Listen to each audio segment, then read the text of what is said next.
You're being a baby. You're being a baby. On the front, there you go. There you go. There's another interruption. Another interruption from Dan. Hey, Dan, I'm not a baby. I'm happy to be here on my own. You need to be handheld by peers. That's fine. Look, my point here about Russia is very simple. Dan Crenshaw. My point about Russia. Are you even aware of his military career? So far, three interruptions. Let's keep going. Let's see. Everyone's watching. Everyone is watching to see that I cannot make one point about Russia. Why don't you just speak? Let me start a fourth time. Let me start a fourth time and see if you both could actually let me speak. You haven't started anything. If you both shut up, maybe all you do is insult us. Say something. Anything. Hey, I love the Morgan Crenshaw dream team. No, it's not 2 against 1 at all. All right, so let me start for a fourth time. Very silly. Russia thinks Trump is. Oh wow. Okay, 5th time. What's up, everybody? Welcome back to the channel. Now, can we all agree, like, let me know down in the comments, can we all agree that Dan Crenshaw and Mehdi Hasan are 2 of the most annoying individuals in politics right now? And that just so happens to be what this Piers Morgan debate is going to involve, is these 2 going at it. I wish they could both lose. As a matter of fact, let's just go ahead and declare that right off the jump, that they both lost. Neither one of them make any sense whatsoever. And it really pains me to say that I am going to agree a little bit with Dan Crenshaw. Like, I'm cringing just saying that. But what's up, everybody? We got a Piers Morgan debate coming in, as you can see, and we're going to get into pretty much the same topics as everybody else is talking about in politics, because why the hell not? Why not let the debate roll and let's get this thing into it? But before we do that, I need y'all to do me that big favor. Smash that like button. If you're new around here, I need you guys to go down to my video archive and check out my regular videos, because this is not a regular video. This is my weekend videos, and I do these for fun, just for the hell of it, because I like inserting myself into the debate, because, you know, a lot of times I think these people make moronic points that need to be clarified sometimes, or sometimes people don't get the chance to clarify their positions. So, you know, here we go with me coming in, trying to moderate a little bit, inserting myself. But y'all check out my regular videos. We break down politics. I let you know how you're being manipulated by the corporate press. But getting outside of that, share this video anywhere and everywhere you can. Without any further ado, let's get into it, y'all. Also multiple. Can I just ask, if you talk over each other, nobody can hear what either of you says, just to remind you. Well, I didn't interrupt Dan. No, but I just want to say this. But he interrupted me 3 times in my first sentence. Okay, look, just allow each other to respond. Because you acknowledged, because you pointed at me. All you asked were a simple question. What are the legal charges of corruption against Donald Trump? Go. I didn't say anything about legal charges. The person who has well, there are many legal charges against Donald Trump. He's using the DOJ to make them go away, as you know, in a corrupt fashion. Piers showed us a clip at the top of the show. I don't think an American president has ever done what Donald Trump did yesterday. His top donor gave him hundreds of millions of dollars during the election. The New York Times is reporting that he just gave another $100 million to Trump political operations. And the president went out on the south lawn of the White House and turned the White House into a car dealership so he could help his top donor sell cars. I mean, that is astonishing on multiple levels. I've criticized Republican presidents in the past. I can't think of a single Republican president who's done something that so corrupt and pathetic on Musk's behalf, by the way, but corrupt on Trump's behalf, to do that for a donor, to sell cars on the White House lawn, to put out tweets saying, I'm buying a Tesla. Yeah, for your top donor. If Joe Biden had done it, you would be screaming from the rooftops, as with your party, you'd be filing articles of impeachment. So give us a rest on the kind of patronizing stuff about exact language. Corruption is at the core of this Trump White House. Look at the crypto money. The guy is running. The guy just, Dan, the guy just pardoned. The guy just pardoned a crypto guy who the DOJ was investigating, who's put money into the Trump family crypto scheme. We could go down the list of all the various corrupt things he's done. On free speech, by the way, he's called for multiple journalists to be fired. Presidents shouldn't be calling for columnists. Do you support him calling for Eugene Robinson to be fired? Do you support him calling for MSNBC to lose its licenses because he doesn't like it? I mean, this is absurd. No president has gone around and attacked journalists in the way that Donald Trump and Elon Musk have attacked journalists. Well, actually, the biggest top guy in your administration. Well, actually, before I go to Dan, hang on, Mehdi, don't just keep talking. Before I go to Dan, I'm going to finish my point. The president. I'm going to finish my point. Elon Musk called for CBS journalists to be locked up in prison. Does Dan Crenshaw support the locking up of my fellow journalists? All right, I'm going to come to Dan. I'll come to Dan now. Dan, respond to all that. But political first of all, well, he did say it. Whether you remember or not is irrelevant. He said it, Dan. I don't remember it. That's going to be your defense. He said it. Well, he's the head of your government right now. He's the top guy. He's a person who has the same rights to free speech as you do. Okay, and Democrats do you call support for him us calling to for the be- locking up of journalists? I don't said there's a war on free locking up speech. of You said there journalists unless wasn't. they break I law, just cited a like guy I in don't your support government who's called for the you- locking up of just like journalists. You wanted receipts. I asked you for what you mean by corruption. You gave no legal arguments. So for you, corruption just means exactly what every president does, right? Which is supporting their Hold on. their I'll give you an argument right now. I think, yes, I would like a Department of Justice that stopped pardoning people who have given money to Donald Trump and his family. Dan, shut your mouth, my guy. Stop getting into these debates if you don't know what the hell you're even talking about here. But I just love how, oh my God, Trump said something, so the world is ending. Oh, he's calling for locking up journalists and calling for MSNBC to have their license be taken away. When MSNBC is pretty much, just a smear machine and that's all they do. Yeah, I would probably call for that too, but there is a vast difference in saying, yeah, I think they should lose their license, and actually having the ability to remove their license from them and actually doing that. Like, there's vast differences between this stuff. Like, and Mehdi Hassan is just going in on all this type of stuff. Blah, blah, blah, blah, blah, blah, blah, blah, blah. Just rapid fire points here. And, yeah, that's called free speech. Dan Crenshaw, once again, I wish he would not insert himself into these things. But, it is what it is. These people can say whatever the hell they want to. If you want to say it's not normal for the president to say such things, then make that argument. Go right ahead. However, does he not have the right to speak? Does he not have the right to say these things? And also, once again, look at what he's doing. Is he doing the things that he's saying? No. Elon Musk can most certainly say, yeah, I think they should go to jail for lying to the American people on a daily basis, constantly. Right? Hey, it is what it is. That's what he thinks. That doesn't mean that's going to happen. That doesn't mean that they have to defend themselves in court over freedom of speech. That's not what that means at all. Is he actually sicking the DOJ? That's what I would love to ask Mehdi Hassan. Is he actually going through with these things? Where's your defense then? Like, can he not speak at all? Because anytime Donald Trump says anything, you guys take what he says, flip it and spin it around, manipulate what he says, and run with this narrative that, oh, Donald Trump is just bad for the sake of being bad. And let's get into the whole car dealership, the White House thing, right? Like, who cares at this point? We're going to get mad because Donald Trump bought a car. Now, I could see the argument if Donald Trump was actually taking a paycheck that was taxpayer funded. I could see if he was using taxpayer dollars to buy the car from Elon Musk. But is that what he's actually doing? No, that is not what he's doing at all. The guy doesn't even take a paycheck at all. Like, where's the problem with this? He bought a car from Elon Musk. So what? Do you think Donald Trump buying a car from Elon Musk is going to boost Tesla sales or something? Like, that's probably the intent. But so what? Who cares? It's a car. He bought a car. So what? It would have the same effect as anybody else buying a car. I mean, are we going to say it's corrupt if a senator were to do the same thing?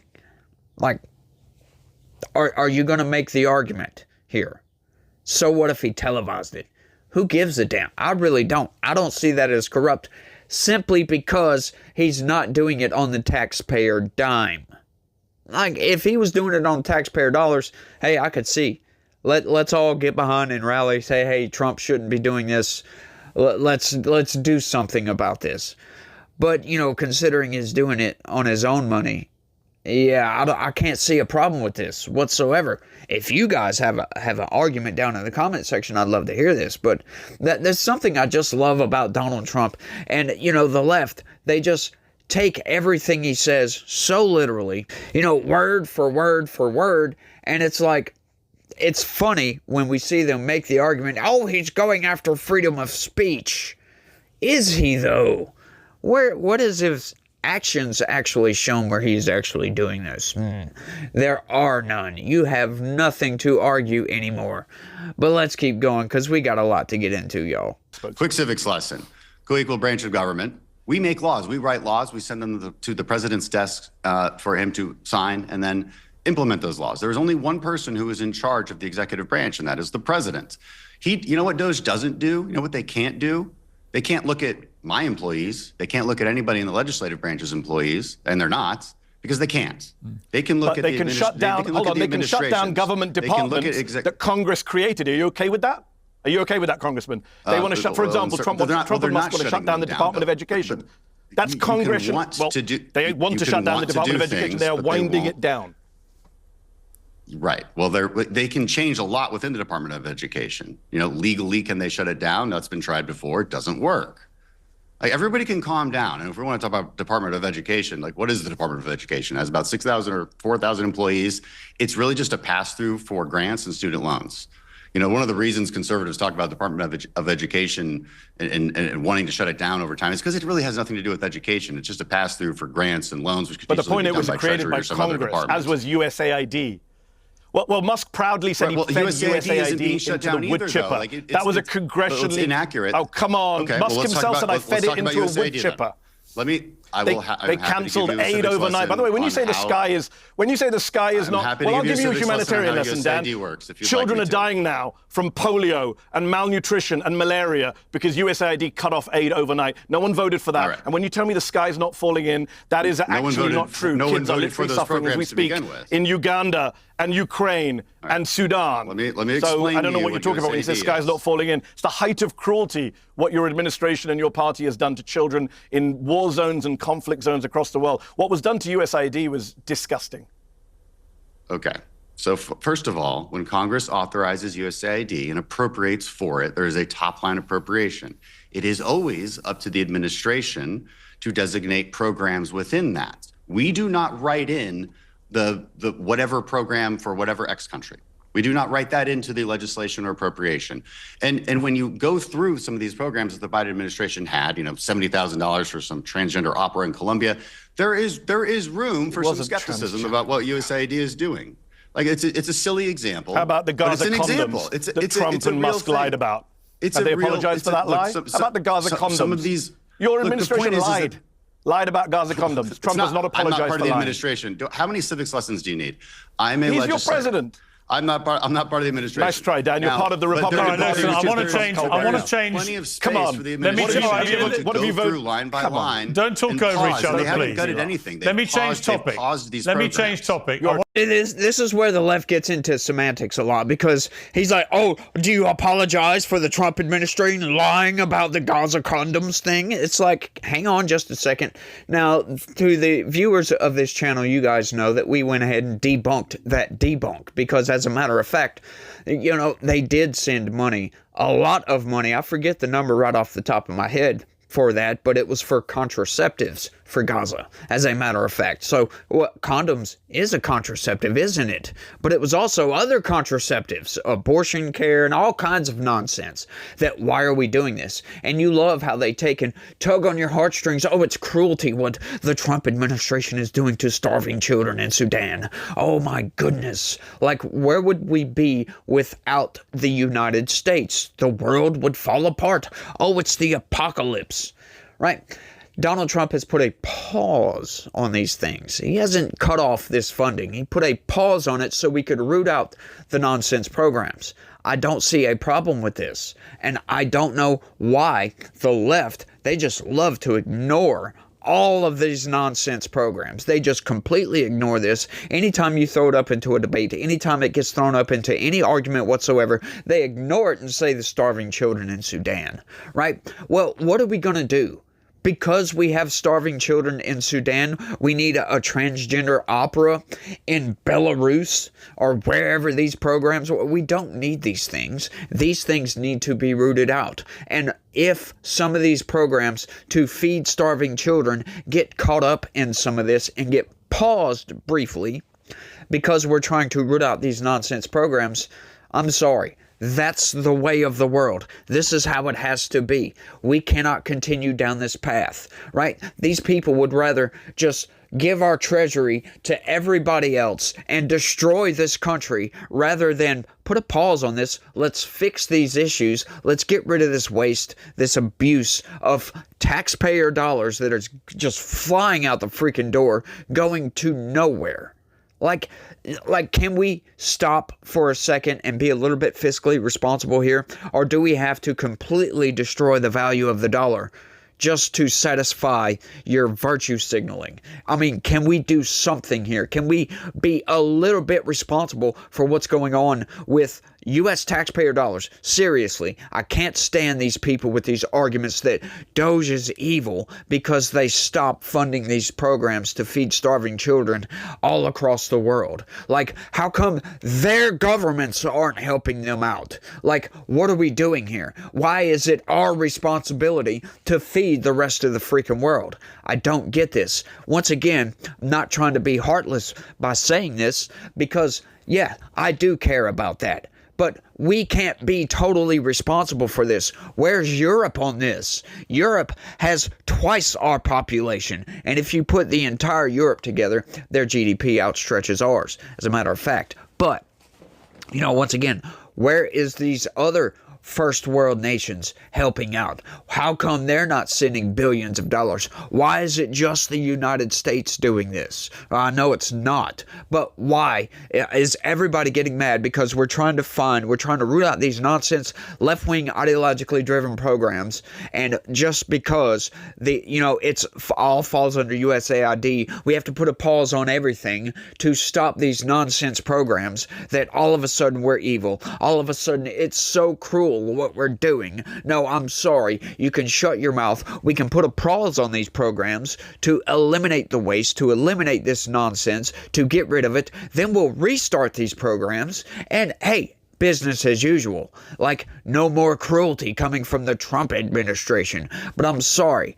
Something has to give. We cannot continue down this path of just letting taxpayer dollars fly out the freaking door, just going to be blown on nonsense. That is not an argument. We cannot continue going down this road, and these people just making this tug of heartstring argument. I'm sorry, that's not going to work on your average everyday person once they realize that we're spending $20 million on a gender studies program in Afghanistan where it's going totally to waste. These people ain't going to do nothing with that.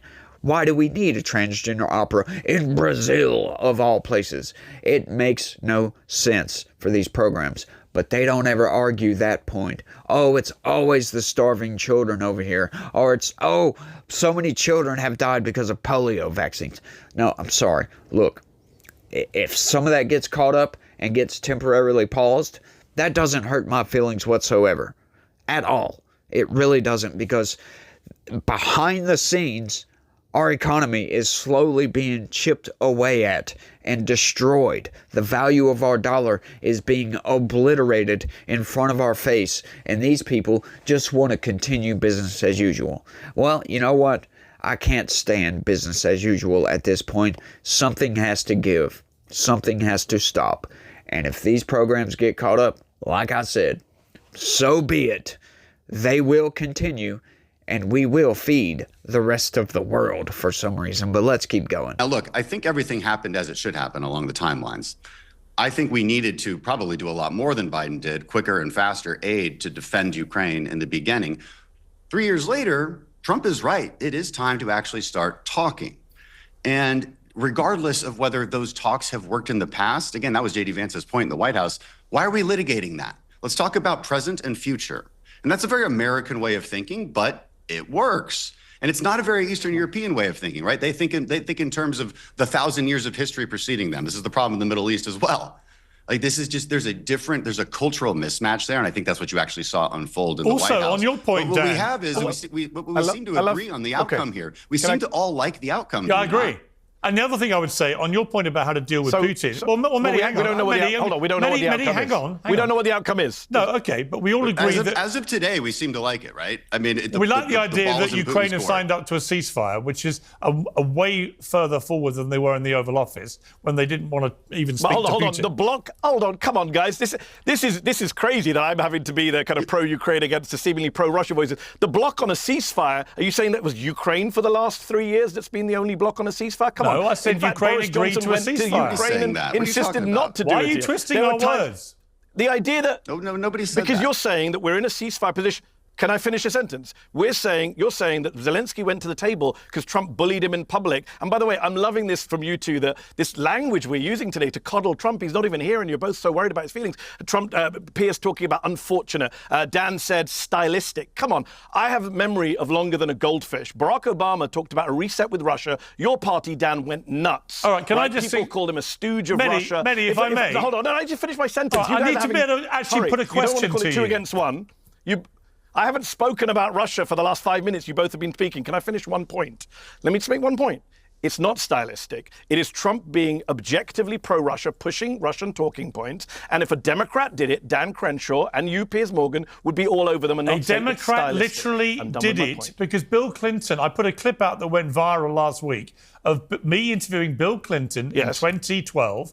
And it went viral for a reason, because he was talking about how he dealt with Vladimir Putin when they were both world leaders. And he said, what you have to do with Putin, you don't criticize him in public. He said, but behind the scenes, you have very tough conversations. And interestingly, he said... So then why did Obama get so much... Hang on, let me finish. Why did Obama Stop get so much shit for the reset? You said you hate interruptions. You're a bloody master at it. Stop interrupting.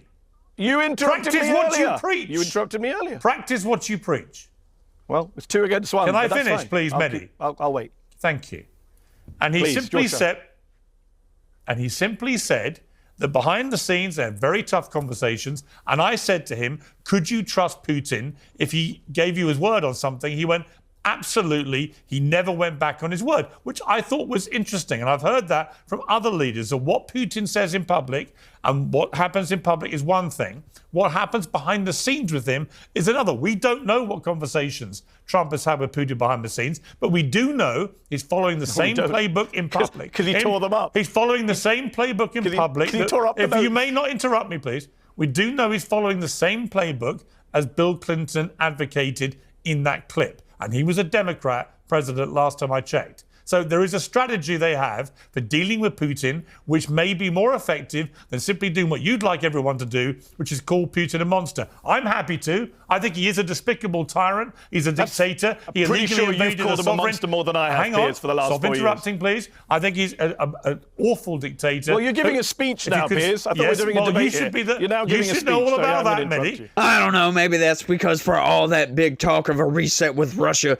he still allowed Russia to invade Crimea, didn't he? But I just love this idea. I just love this idea that, it's Putin talking points that Donald Trump is espousing over here, right? Well, hang on just a second. Let's back up on that for a second. Hang on. If it's just a talking point, that would suggest that it's not true at all, is it? Or that's just a one-sided perspective. Well, if a talking point is the truth, then what is the problem here? I just don't get this. These people are advocating, he says in here that, do you think it was Ukraine that was blocking a ceasefire the entire time? Yes. As a matter of fact, it was the entire side, the United States, everybody else that was backing Ukraine. They obviously did not want peace whatsoever, because it did not take much for Donald Trump to come into office to get everybody to go to the table. That it just didn't. That's a fact. Joe Biden was completely fine with just continually sending billions of dollars in weapons to Ukraine and letting Ukrainians just get thrown into the meat grinder. Let's just continue this. And, telling the American people that, yes, Ukraine is winning, Ukraine is winning, Ukraine is winning, when we know that Ukraine, their population is only about 40 million people. The population of Russia is 140 million people. So just by the numbers, You're looking at the militaries, looking at everything, just by the numbers. There is no way that Ukraine, in a conventional sense, could win a war against Russia. That's just not possible. And none of these people tried to put a ceasefire in place. When they did, quote unquote did, right at the beginning of this thing, they all backed off and said, no, we're going to fight Putin to the bloody end. And nobody ever points out that it's clear that the United States, the Ukrainian side of this thing, they want regime change in Russia because they don't like Putin. Well, you know what? That's not really up to us, is it? Like, what can we actually do about this? Oh, let's start a coup in Russia, just like we do in all these other third world nations.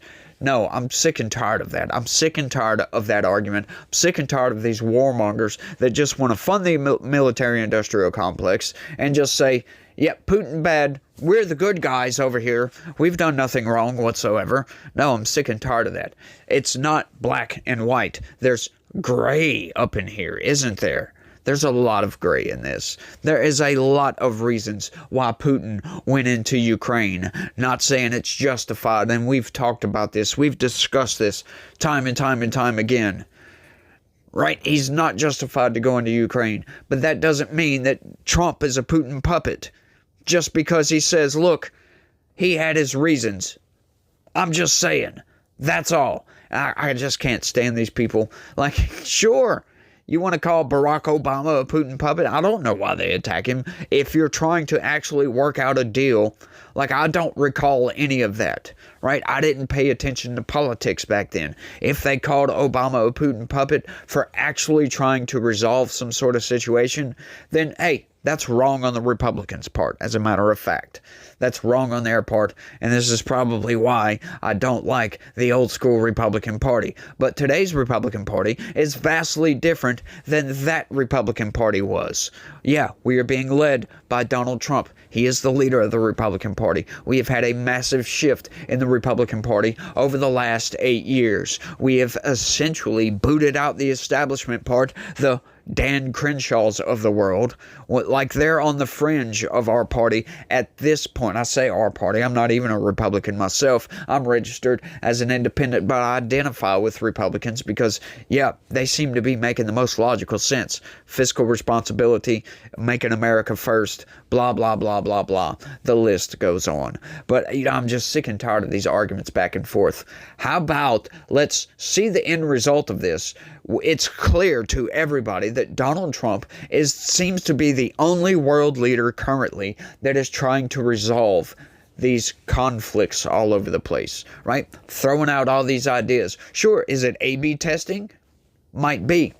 But hey, isn't that a good idea to find what works, to see what actually sticks, to see how can we let's find a path. We've tried all these other things. None of these other things that we've been trying to do over the past 3.5, 4 years have actually worked.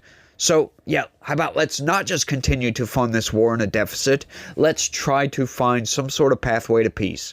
And that's what we're trying to do. If they call Donald Trump a Putin puppet to do so, so what? Who cares? Sure, whatever. We'll see what the end result says about that. We'll see what history says about this 10 years down the road. And we'll see if Donald Trump can actually pull off some peace in Ukraine and in Israel and Gaza and all these other places. And we'll see what history has to say about that. And we will actually see if he does pull this off. And if they don't give him a Nobel Peace Prize, we'll see that that was just nonsense anyway, that the Nobel Peace Prize doesn't mean a damn thing anymore because Donald Trump should have already gotten one from his first term for pulling off peace in the Middle East the first time, right? With the Abraham Accords, with Kim Jong-un, as a matter of fact. And they railed and smeared Donald Trump endlessly for love letters with Kim Jong-un. So what? He stopped a dictator from trying to lob nukes at us. That's what he did, right? They were fear-mongering us into oblivion before that, saying, oh, Donald Trump just started World War III with North Korea. oh my goodness, oh, war is coming, blah, blah, blah. They were beating the war drums and going off saying Donald Trump just destroyed the earth. And what was the end result of that? Peace with North Korea. It ended with Donald Trump shaking hands with Kim Jong-un and walking into North Korea with no security detail. As a matter of fact, one of the most boss moves a U.S. president has made in recent history, as a matter of fact. And everybody seems to memory hold that for some reason. The mainstream news did not even want to cover it, but they were forced to cover it because it was such a big event. It was such a massive thing for a United States president to walk across the demilitarized zone into North Korea. Something that we haven't done in nobody even knows how long that has been. At least since the 1950s. At least. But Donald Trump has been one of the most purveyors of peace that I think I've ever seen. Hey, you can criticize his methods to how he does things. It's the end result that matters. And the end result has always been, hey, it's peace, isn't it? It always comes down to that. And we're going to see exactly how all this plays out. We're going to see when Donald Trump actually gets Zelensky and Putin to shake hands, sign the dotted line, and bring the hostilities to an end. And then we'll all see how that all plays out in the end. We'll see if Putin upholds his agreement. We'll see if Zelensky upholds his agreements. And we can stop funding this war and we can get back to normality in this world. As a matter of fact, getting back to trade, getting back to no conflicts anywhere, because that would be nice, wouldn't it? Like, these people, they're just constantly criticizing the most minute details of every single thing Donald Trump does, and they never give him praise where it's due. Never. They refuse to do so. Oh, because he's a bad orange man, isn't he? Yeah. How many bad orange men have tried so hard and got criticized so hard for just trying to get people to stop fighting? That's it. That's all he wants. So we can get back to our America First agenda and we don't have to worry about this nonsense that's going on over here in Russia and Ukraine. Like, I can't stand the left at this point. They have no logic anymore. They've lost. Speaking of that, my next video is going to go deep in on that, as a matter of fact. So y'all make sure and stay tuned for that. But that's all I got on this one, y'all. Also, I want y'all to let me know what y'all think about all this down in the comments section. Let me know what you think. Let me know how you think all this is going to end. Do you like what Doge is doing? Do you like what Donald Trump is doing? Where's your criticisms of all of it? Let me know what you think. That's all I got on this one. I want to thank everybody for watching, and y'all try to have a good day. Stay legitical. Peace.